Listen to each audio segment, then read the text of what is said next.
और आइए सीधे चलते हैं, आपको वहां लिए चलते हैं जहां प्रधानमंत्री मोदी संबोधित कर रहे हैं।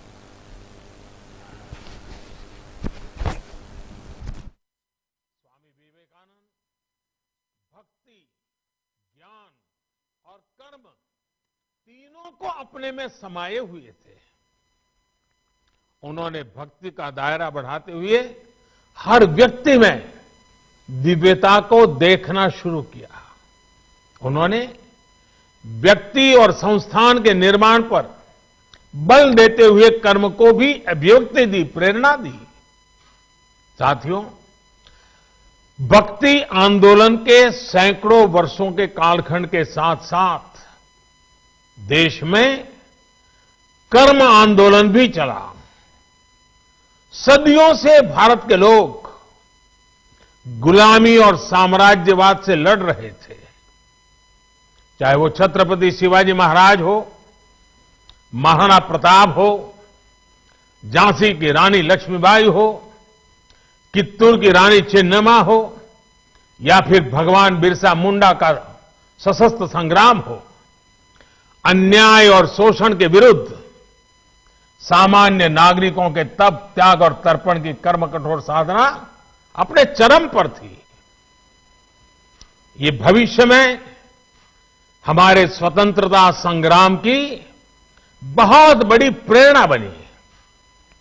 साथियों, जब भक्ति और कर्म की धाराएं पूर्वहार थी, तो उसके साथ साथ ज्ञान की सरिता का ये नूतन त्रिवेणी संगम आजादी के आंदोलन की चेतना बन गया था। आजादी की ललक में भाव भक्ति की प्रेरणा भरपूर थी। समय की मांग थी कि ज्ञान के अधिष्ठान पर आजादी की जंग जीतने के लिए वैचारिक आंदोलन भी खड़ा किया जाए और साथ ही उज्जवल भावी भारत के निर्माण के लिए नई पीढ़ी को तैयार भी किया जाए। और हम में बहुत बड़ी और इसमें बहुत बड़ी भूमिका निभाई उस समय स्थापित हुई कई प्रतिष्ठित शिक्षण संस्थानों ने, विश्वविद्यालयों ने। विश्व भारती यूनिवर्सिटी हो, बनारस हिंदू विश्वविद्यालय हो, अलीगढ़ मुस्लिम यूनिवर्सिटी हो, नेशनल कॉलेज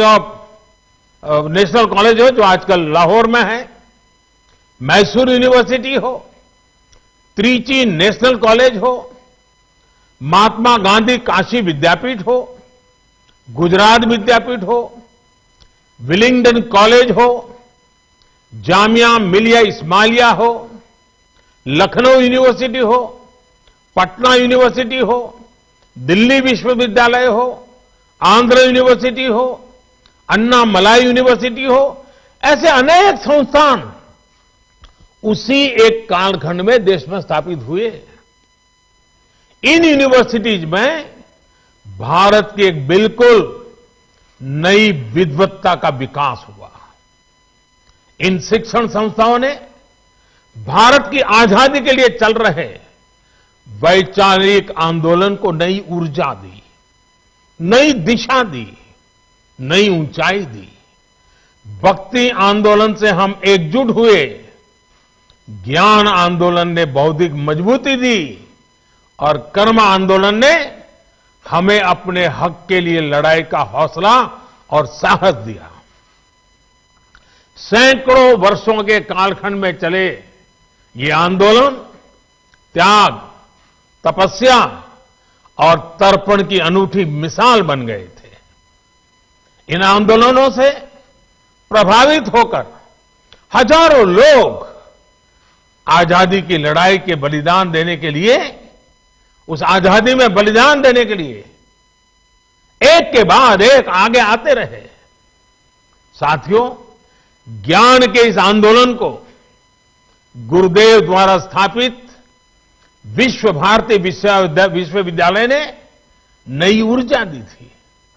गुरुदेव ने जिस तरह भारत की संस्कृति से जोड़ते हुए, अपनी परंपराओं से जोड़ते हुए विश्व भारती को जो स्वरूप दिया, उसने राष्ट्रवाद की एक मजबूत पहचान देश के सामने रखी। साथ साथ उन्होंने विश्व बंधुत्व पर भी उतना ही जोर दिया। साथियों, वेद से विवेकानंद तक भारत के चिंतन की धारा गुरुदेव के राष्ट्रवाद के चिंतन में भी मुखर थी। और ये धारा अंतर्मुखी नहीं थी। वो भारत को विश्व के अन्य देशों से अलग रखने वाली नहीं थी। उनका विजन था कि जो भारत में सर्वश्रेष्ठ है, उससे विश्व को भी लाभ हो, और दुनिया में अच्छा है, भारत उससे भी सीखे।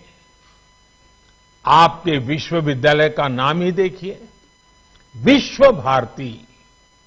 मां भारती और विश्व के साथ समन्वय। गुरुदेव सर्वसमावेशी और सर्वस्पर्शी सह अस्तित्व और सहयोग के माध्यम से मानव कल्याण के बृहद लक्ष्य को लेकर चल रहे थे। विश्व भारती के लिए गुरुदेव का यही विजन आत्मनिर्भर भारत का भी सार है। आत्मनिर्भर भारत अभियान भी विश्व कल्याण के लिए भारत के कल्याण का मार्ग है। ये अभियान भारत को सशक्त करने का अभियान है। भारत की समृद्धि से विश्व में समृद्धि लाने का अभियान है। इतिहास गवाह है कि एक सशक्त और आत्मनिर्भर भारत ने हमेशा पूरे विश्व समुदाय का भला किया है। हमारा विकास एकांकी नहीं, बल्कि वैश्विक, समग्र, और इतना ही नहीं, हमारे रगों में जो भरा हुआ है सर्वे भवन्तु सुखिनः का है। भारती और विश्व का ये संबंध आपसे बेहतर कौन जानता है। गुरुदेव ने हमें स्वदेशी समाज का संकल्प दिया था। वो हमारे गांवों को, हमारी कृषि को आत्मनिर्भर देखना चाहते थे। वो वाणिज्य और व्यापार को आत्मनिर्भर देखना चाहते थे। वो आर्ट और लिटरेचर को आत्मनिर्भर देखना चाहते थे। उन्होंने आत्मनिर्भरता के लक्ष्य को प्राप्त करने के लिए आत्मशक्ति की बात कही थी। आत्मशक्ति की ऊर्जा से राष्ट्र निर्माण को लेकर उन्होंने जो बात कही थी, वो आज भी उतनी ही अहम है। उन्होंने कहा था, राष्ट्र का निर्माण एक तरह से अपनी आत्मा की प्राप्ति का ही विस्तार है। जब आप अपने विचारों से, अपने कार्यों से, अपने कर्तव्यों के निर्वहन से देश का निर्माण करते हैं, तो आपको देश की आत्मा से ही अपनी आत्मा नजर आने लगती है। साथियों, भारत की आत्मा, भारत की आत्मनिर्भरता और भारत का आत्मसम्मान एक दूसरे से जुड़े हुए हैं। भारत के आत्मसम्मान की रक्षा के लिए तो बंगाल की पीढ़ियों ने खुद को खपा दिया था। याद कीजिए, खुदराम बोस को सिर्फ 18 साल की उम्र में फांसी चढ़ गए। प्रफुल्ल चाकी 19 वर्ष की आयु में शहीद हो गए। बीना दास, जिन्होंने बंगाल की अग्नि कन्या के रूप में जाना जाता है, सिर्फ 21 साल की उम्र में जेल भेज दी गई थी। प्रीतिलता वेडुडार ने सिर्फ 21 वर्ष की आयु में अपना जीवन न्योछावर कर दिया था।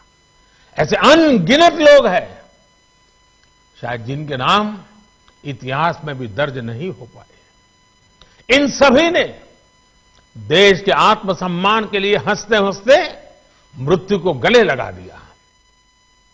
आज इन्हीं से प्रेरणा लेकर हमें आत्मनिर्भर भारत के लिए जीना है, इस संकल्प को पूरा करना है। साथियों, भारत को मजबूत और आत्मनिर्भर बनाने में आपका हर योगदान पूरे विश्व को एक बेहतर स्थान बनाएगा। वर्ष 2022 में देश की स्वतंत्रता के 75 वर्ष पूरे होने जा रहे हैं। विश्व भारती की स्थापना के 27 वर्ष बाद भारत आजाद हो गया था। अब से 27 वर्ष बाद भारत अपनी आजादी के 100 वर्ष का पर्व मनाएगा। हमें नए लक्ष्य गढ़ने होंगे, नई ऊर्जा जुटानी होगी, नए तरीके से अपनी यात्रा शुरू करनी होगी।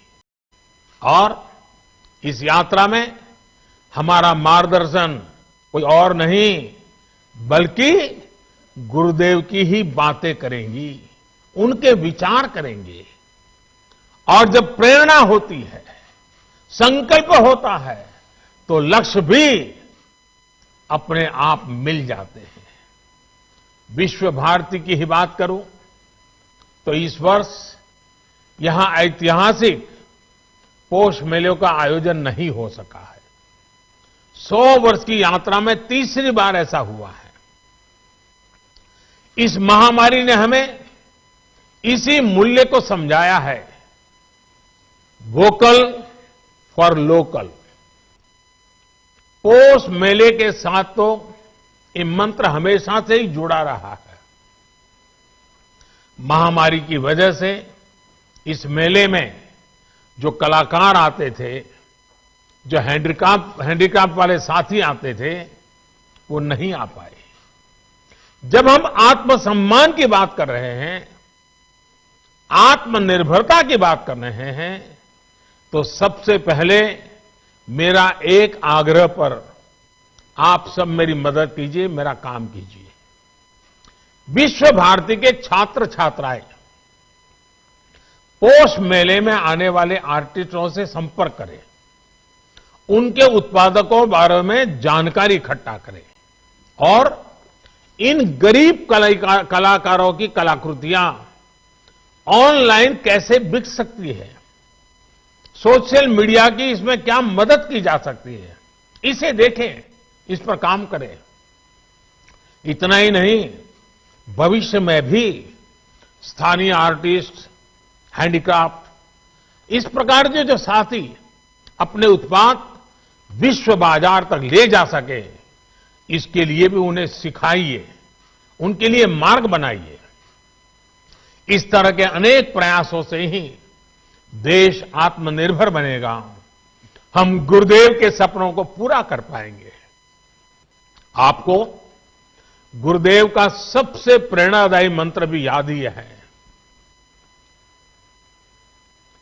जोदी तोर डाक सुने क्यों ना आशे, तो भी एकला चलो रे।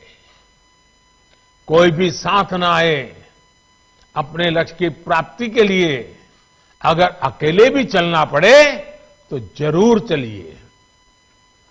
साथियों, गुरुदेव कहते थे, बिना संगीत और कला के राष्ट्र अपनी अभिव्यक्ति की वास्तविक शक्ति खो देता है और उसके नागरिकों का उत्कृष्ट बाहर नहीं आ पाता है। गुरुदेव ने हमारी समृद्ध सांस्कृतिक विरासत के संरक्षण, पोषण और विस्तार को बहुत महत्वपूर्ण माना था। यदि हम उस समय के बंगाल को देखें तो एक और अद्भुत बात नजर आती है। जब हर तरफ आजादी का आंदोलन उफान पर था, तब बंगाल उस आंदोलन को दिशा देने के साथ ही संस्कृति का पोषक भी बनकर खड़ा था।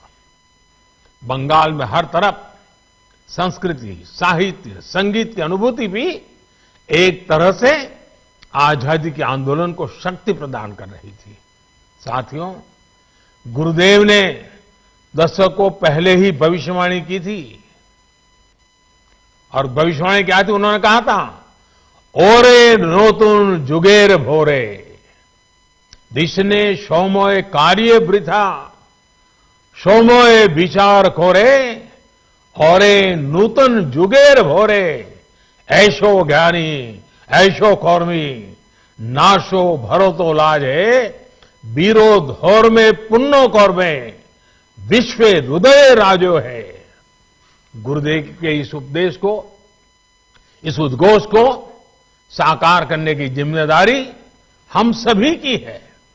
साथियों, गुरुदेव ने विश्व भारती की स्थापना सिर्फ पढ़ाई के केंद्र के रूप में नहीं की थी, वो इसे सीट ऑफ लर्निंग, सीखने के लिए पवित्र स्थान के तौर पर देखते थे।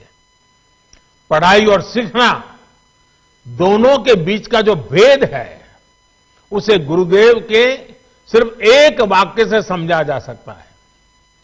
उन्होंने कहा था, मुझे याद नहीं है कि मुझे क्या पढ़ाया गया था, मुझे सिर्फ वही याद है जो मैंने सीखा।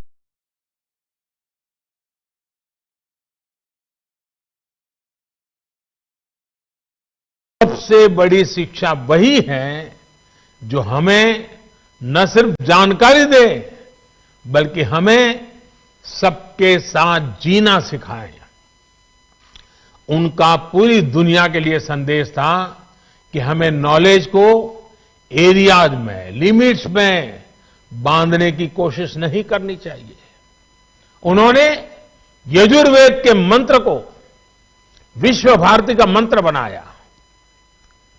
यत्र विश्वम भवत्येक नीडम, जहां पूरा विश्व एक नीड बन जाए, घोंसला बन जाए, वो स्थान जहां नित नए अनुसंधान हो, वो स्थान जहां सब साथ मिलकर आगे बढ़े। और जैसे अभी हमारे शिक्षा मंत्री विस्तार से कह रहे थे, गुरुदेव कहते थे, चित्तो जेथा भयम शून्यो, चित्तो जेथा भय शून्यो, उच्चो जेथा शीर, ज्ञान जेथा मुक्तो। यानी हम एक ऐसी व्यवस्था खड़ी करें जहां हमारे मन में कोई डर ना हो, हमारा सर ऊंचा हो और ज्ञान बंधनों से मुक्त हो। आज देश राष्ट्रीय शिक्षा नीति के माध्यम से इस उद्देश्य को पूरा करने का भी प्रयास कर रहा है। इस शिक्षा नीति को लागू करने में विश्व भारती की बड़ी भूमिका है। आपके पास 100 वर्ष का अनुभव है, विद्वत्ता है, दिशा है, दर्शन है और गुरुदेव का आशीर्वाद तो है ही है। जितने ज्यादा शिक्षा संस्थानों से विश्व भारती का इस बारे में संवाद होगा, अन्य संस्थाओं की भी समझ बढ़ेगी, उन्हें आसानी होगी। साथियों, मैं जब गुरुदेव के बारे में बात करता हूं तो एक मोह से खुद को रोक नहीं पाता। पिछली बार आपके यहां आया था, तब भी मैंने इसका थोड़ा सा जिक्र किया था। मैं फिर से गुरुदेव और गुजरात की आत्मीयता का स्मरण करा रहा हूं। ये बार बार याद करना इसलिए भी जरूरी है क्योंकि ये हमें एक भारत श्रेष्ठ भारत की भावना से भरता है। ये दिखाता है कि अलग अलग भाषाओं, बोलियां, खान पान, पहनावे वाला हमारा देश एक दूसरे से कितना जुड़ा हुआ है। ये दिखाता है कि कैसे विविधताओं से भरा हमारा देश एक है, एक दूसरे से बहुत कुछ सीखता रहा है। साथियों, गुरुदेव के बड़े भाई सत्येंद्रनाथ टैगोर जब आईसीएस में थे तो उनकी नियुक्ति गुजरात में अहमदाबाद में भी हुई थी। रविन्द्रनाथ टैगोर जी अक्सर गुजरात आ जाते थे और उन्होंने वहां काफी लंबा समय भी बिताया था। अहमदाबाद में रहते हुए उन्होंने अपनी दो लोकप्रिय बांग्ला कविताएं बंदी ओ अमार और नीरोब रजनी देखो, ये दोनों रचनाएं की थी। अपनी प्रसिद्ध रचना क्षुदित पाषाण का एक हिस्सा भी उन्होंने गुजरात प्रवास के दौरान ही लिखा था। इतना ही नहीं, गुजरात की एक बेटी श्रीमती हटी सिंह गुरुदेव के घर में भी वो बहू बनकर भी आई थी। इसके अलावा एक और तथ्य है जिस पर हमारे विमेन एम्पावरमेंट से जुड़े संगठनों को अध्ययन करना चाहिए। सत्येंद्रनाथ टैगोर जी की पत्नी ज्ञानंदिनी देवी जी जब अहमदाबाद में रहती थी तो उन्होंने देखा कि स्थानीय महिलाएं अपने साड़ी के पल्लू को दाहिने कंधे पर रखती है। अब दाएं कंधे पर पल्लू रहता था, इसलिए महिलाओं को काम करने में भी कुछ दिक्कत होती थी। ये देखकर ज्ञानंदिनी देवी ने आइडिया निकाला कि क्यों न साड़ी के पल्लू को बाएं कंधे पर लिया जाए। अब मुझे ठीक तो नहीं पता, लेकिन कहते हैं कि बाएं कंधे पर साड़ी का पल्लू उन्हीं की देन है। एक दूसरे से सीखकर, एक दूसरे के साथ आनंद से रहते हुए, एक परिवार की तरह रहते हुए हम उन सपनों को साकार सकते हैं जो देश की महान विभूतियों ने देखे थे। यही संस्कार गुरुदेव ने भी विश्व भारती को दिए हैं। इन्हीं संस्कारों को हमें मिलकर निरंतर मजबूत करना है। साथियों, आप सब जहां भी जाएंगे, जिस भी फील्ड में जाएंगे, आपके परिश्रम से ही एक नए भारत का निर्माण होगा। मैं गुरुदेव की पंक्तियों से अपनी बात समाप्त करूंगा। गुरुदेव ने कहा था, ओरे गृहो बाशी खोल द्वार खोल, लागलो जे दोल स्थोले जोले मोबो तोले, लागलो जे दोल दार खोल। देश में नई संभावनाओं के द्वार आपका इंतजार कर रहे हैं। आप सब सफल होइए, आगे बढ़िए और देश के सपनों को पूरा करिए। इन्हीं शुभकामनाओं के साथ आप सभी का एक बार बहुत बहुत धन्यवाद। और ये शताब्दी वर्ष हमारी आगे की यात्रा के लिए एक मजबूत मील का पत्थर बने, हमें नई ऊंचाइयों पर ले जाएं और विश्व भारती जिन सपनों को लेकर के जन्मी थी, उन्हीं सपनों को साकार करते हुए विश्व कल्याण के मार्ग को प्रशस्त करने के लिए, भारत के कल्याण के मार्ग को मजबूत करते हुए आगे बढ़े। यही मेरी आप सबसे शुभकामनाएं। बहुत बहुत धन्यवाद।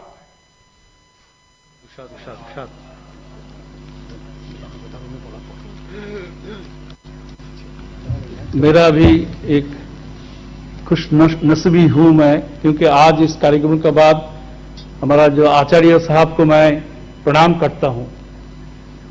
इतना टाइम दिया, इतना अच्छा मार्गदर्शक दिखाया, इसमें मेरा कोई शक नहीं है। इस मार्गदर्शन में सर हम आपको एश्योर कर सकते, आश्वासन दे सकते हैं जहां हम आपका मार्गदर्शन लेके आगे बढ़ूंगा और विश्व भारती सही दिशा से आगे बढ़ेंगे और विश्व भारती सही माने से विश्व भारती बनेंगे। मैं आभार व्यक्त करता हूं हमारे शिक्षा मंत्री जी रमेश जी को। रमेश जी भी हम लोगों को मार्गदर्शक दिखाया, बहुत कुछ आइडियाज दिया, निर्देश के हिसाब से हम लोग आगे बढ़ेंगे। मैं रमेश जी को भी प्रणाम करता हूं और रेक्टर साहब भी कीमती टाइम निकाल के हमारा साथ योगदान किया। मैं आपको भी सर नमन करता हूं। अभी ये आपको पता है ये कॉन्वोकेशन है, हमारा स्टूडेंट्स आज कई बच्चे पास करके गए, मैं उसको सब शुभकामनाएं देता हूं। अभी विजय करो 70 पदे पढ़े 70 पदे अभी शांति वचन के लिए हम लोग इंतजार करें।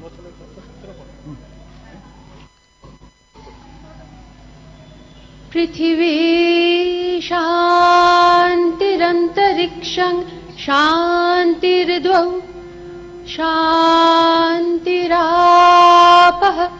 शान्तिरोषधयः शान्तिर्वनस्पतयः शान्तिर्विश्वे मे देवाः शान्तिः सर्वे मे देवाः शान्तिः शान्तिः शान्तिः शान्तिभिः ताभिः शान्तिभिः सर्वशान्तिभिः शमयामोहं यदिह घोरं यदिह क्रूरं यदिह पापं तच्छान्तं। दिव्यता को देखना शुरू किया। उन्होंने